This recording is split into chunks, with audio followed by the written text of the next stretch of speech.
Prashant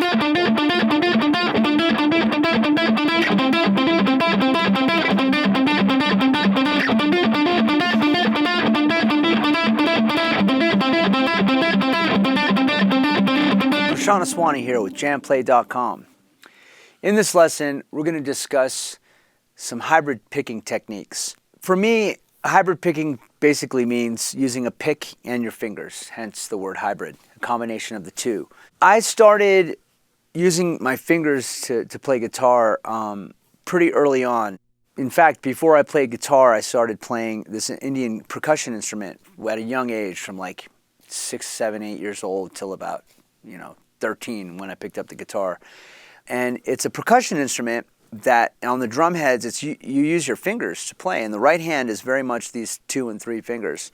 After several years of playing guitar, being self-taught, trying to pick and use this strange foreign object, which eventually I will get rid of, mark my words, I, became frustrated and totally uninspired by like a bunch of technical things that were coming out at the time. I saw a guitar player by the name of Brett Garcid in my first year of attending Berklee College of Music use his fingers, and I never had the idea of doing it, and I saw this guy, and back then we didn't have YouTube or any accessibility, so like whatever I saw was rare and not frequent, and anyway, to make a long story short, I basically saw this guy using his fingers and his pick, and I thought to myself, you know what, I got to try this. And the minute I tried it, it was absolutely natural for me. So I'm going to show you guys the way I practice this technique, not just with single note lines, but also with chords, and how it's like evolved and like developed into my playing. And then I'm going to encourage you guys to kind of find your own path with it. Because if it's not comfortable, then I would not want you guys to force it. But I think you guys can easily incorporate at least one other finger into your playing and have it be relatively comfortable. So the phrase that I was playing in the intro goes like this. And I find that if I stay on one chord, whatever it may be, why don't we just take a chord that's just simple, like a C5. So it's basically a down on the C, a pluck, and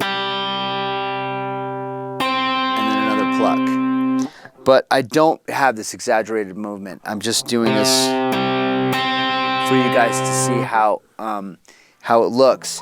I try to keep my movement with the right hand as...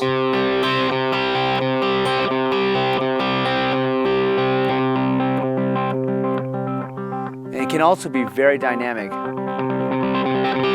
can go as loud or as soft as I want. Now, watch how my right hand doesn't move, this whole part right here. It's really important. Just my fingers are moving. The more, if I start moving like my hand, I start losing the rhythmic timing of it. And it's really important to keep this palm steady.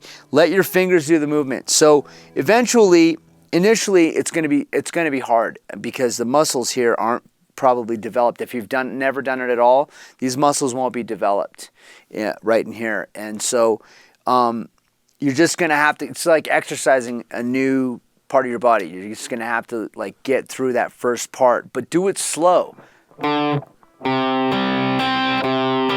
And don't worry about muting and having the strings ring together. It's about getting this right hand to be comfortable and strong.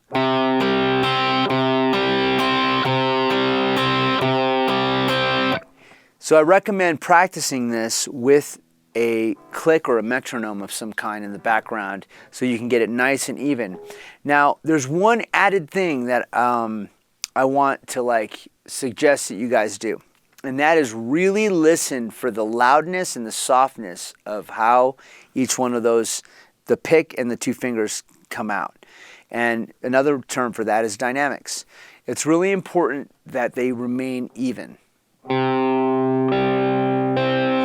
Because if they do, then you start to develop a real strong control over the power in which you pick and pluck with your fingers.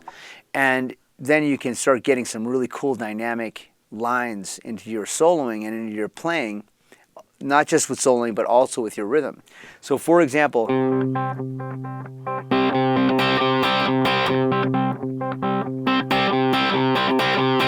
so as you hear, when I play softer, it's a lot cleaner. And the guitar responds, is super responsive, like pickups. I have my volume all the way up, and just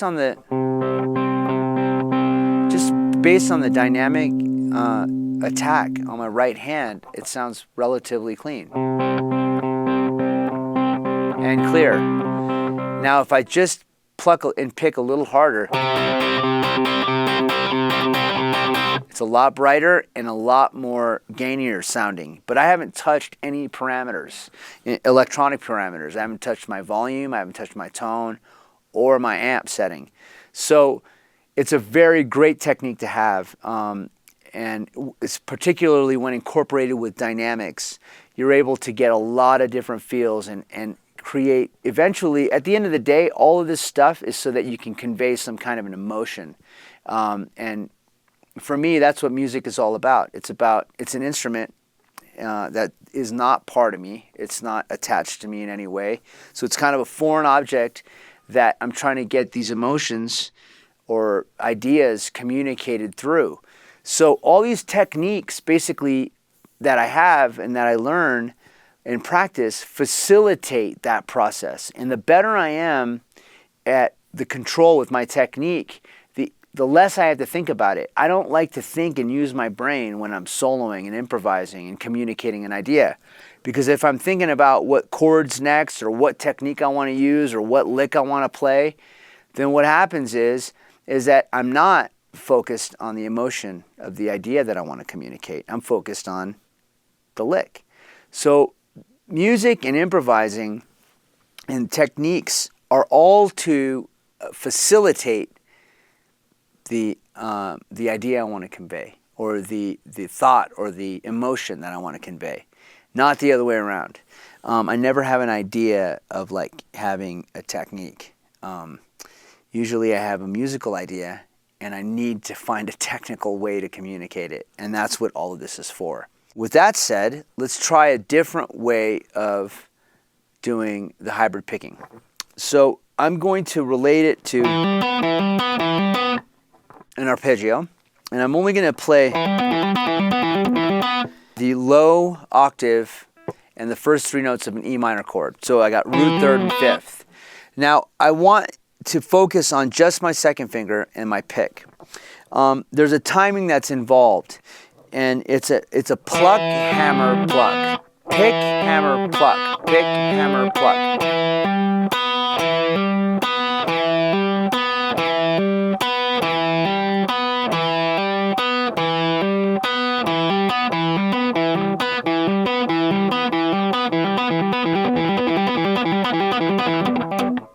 The other way to do it is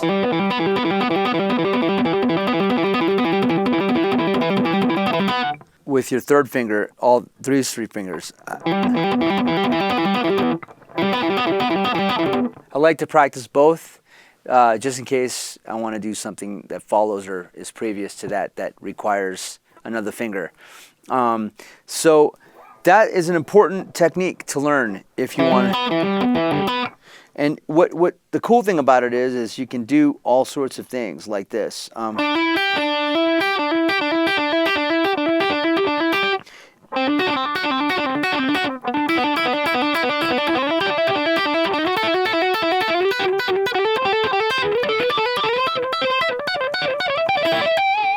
And these lines are great for parts writing. So for example, I'm going to play a drum beat in the background, and I'm going to have a progression, and then I'll incorporate this line as a part.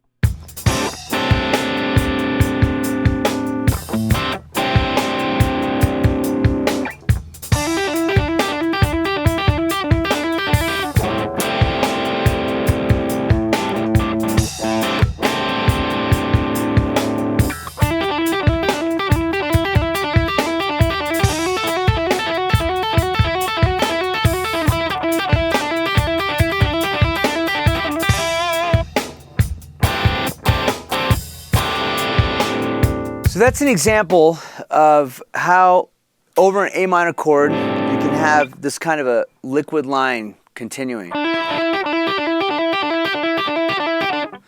And it's about a part. It's not about necessarily a solo or a lead line. So I find myself using this hybrid technique.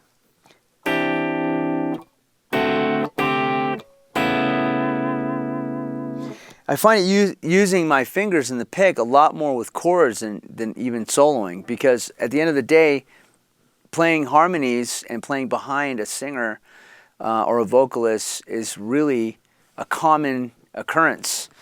And even like writing songs, and you know, it's like it's all about the chords and where the harmony goes. So this technique,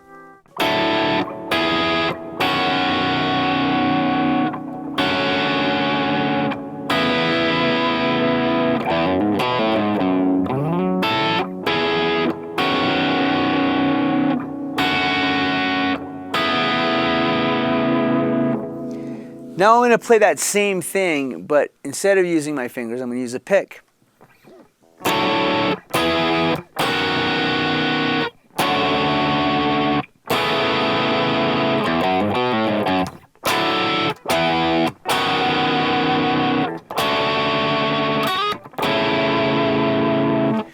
So both work, but the finger scenario, hybrid picking, works a lot better in my opinion. It's more expressive for that type of a progression.